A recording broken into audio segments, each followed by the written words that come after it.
Good evening students. 10th class का English का board का एग्जाम थोड़ी रिवीजन कर लेते हैं। आपके फर्स्ट फ्लाइट के chapters a letter to God, Nelson Mandela, a long walk to freedom, 2 stories about flying और from the diary of Anne Frank, glimpses of India, Mijbil the otter और madam rides the bus, the sermon at Benares और last the proposal. इन chapters में आपके जो paper के अंदर last के क्वेश्चंस आते हैं, 10th और 11th क्वेश्चंस आते हैं, कंपैरिजन वाले क्वेश्चंस आते हैं। अभी थोड़ा सा उनकी रिवीजन कर लेते हैं। कंपैरिजन वाले क्वेश्चंस क्या होते हैं, पैरेलल क्वेश्चंस क्या होते हैं कि कोई दो चैप्टर बुक में से कोई 2 चैप्टर ऐसे ले लिए जाते हैं, 2 या 3 चैप्टर्स जो हैं वो ऐसे ले लिए जाते हैं जिनमें कोई ना कोई सिमिलैरिटी होती है। वो सिमिलैरिटी की बात करेंगे और उन्हीं क्वेश्चन को बेस बनाकर, उन्हीं सिमिलैरिटीज को बेस बनाकर या उन्हीं कंपैरिजन को बेस बनाकर वो क्वेश्चन आपके सामने रखे जाते हैं। तो थोड़े से इंपॉर्टेंट क्वेश्चन जो हैं और थोड़ा सा कंपैरिजन हम आपके सामने रखेंगे। अभी आपका जो फर्स्ट क्वेश्चन है, सबसे पहले हम उठाएंगे आपके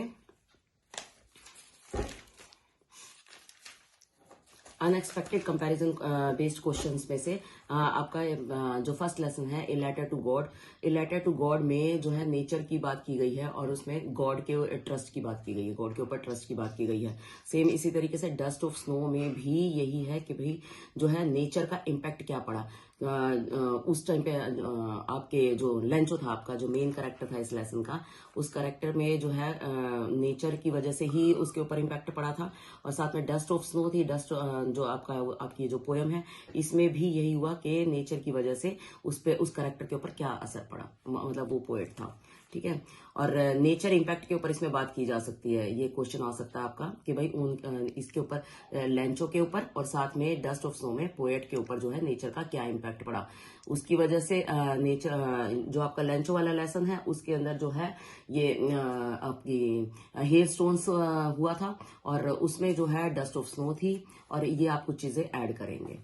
साथ में अब दूसरे क्वेश्चन की बात कर लेते हैं। दूसरे क्वेश्चन में जो है वो थीफ वाली बात थी। एक आपका जो लेसन दिया हुआ है आपका, उसमें हरी सिंह वाला जो कैरेक्टर था, हरी सिंह, और उसमें एक और लेसन है आपका लेडी इन रेड।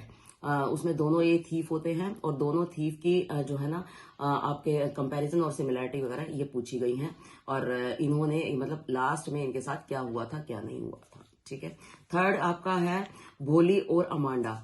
भोली वाला लेसन और अमांडा वाली पोयम। तो भोली वाला जो लेसन है आपका और अमांडा में दे बोथ आर डॉटर्स। तो इन डॉटर्स का जो है how did they respect their parents. तो इन्होंने भोली किस तरीके से अपने पेरेंट्स की रिस्पेक्ट करती थी और अमांडा पोयम के अंदर भी जो है वो किस तरीके से ट्रीट करती थी अपने पेरेंट्स को। ये कंपैरिजन और जो है सिमिलैरिटी आपसे पूछी जा सकती है। नेक्स्ट है आपका वल्ली वाला लेसन है और साथ में जो है आपका 2 स्टोरी अबाउट फ्लाइंग में से जो दूसरा पार्ट आपका ब्लैक एरोप्लेन का है वो वाला है। और इसमें भी दोनों की इसमें क्या सिमिलैरिटी थी, इसमें दोनों की जर्नी की बात की गई है। वल्ली की अपनी जर्नी थी, उसे भाई डेस्टिनेशन से मतलब नहीं था, उसे अपनी जर्नी पूरी करनी थी और उसे एक बार घूम के आना था। और ब्लैक एरोप्लेन में भी वो जो है अपनी जर्नी पे ही निकला हुआ था।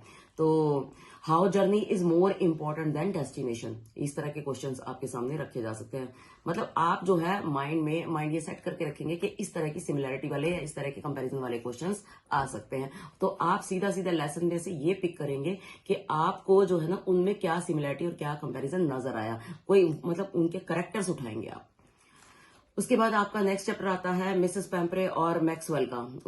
मिसेस पैम्परे के पास भी पेट था और मैक्सवेल का भी जो ऑटर जो था वो पेट था। और उसके अंदर जो है दोनों के पास जो पेट थे और दोनों का उन दोनों पेट्स की वजह से, उन दोनों के पेट्स की वजह से उसकी लाइफ पे क्या असर आया, मतलब मिसेस पैम्परे की लाइफ पे क्या असर आया और साथ में मैक्सवेल की लाइफ कैसी थी, ये पूछे जा सकते हैं आपसे। ये आपके 10th और 11th क्वेश्चंस में से आ सकते हैं। 6 नंबर वाले क्वेश्चन है, छोड़िएगा नहीं और अपनी बेस्ट रिवीजन रखिए और सब अच्छा होगा। All the best, thank you.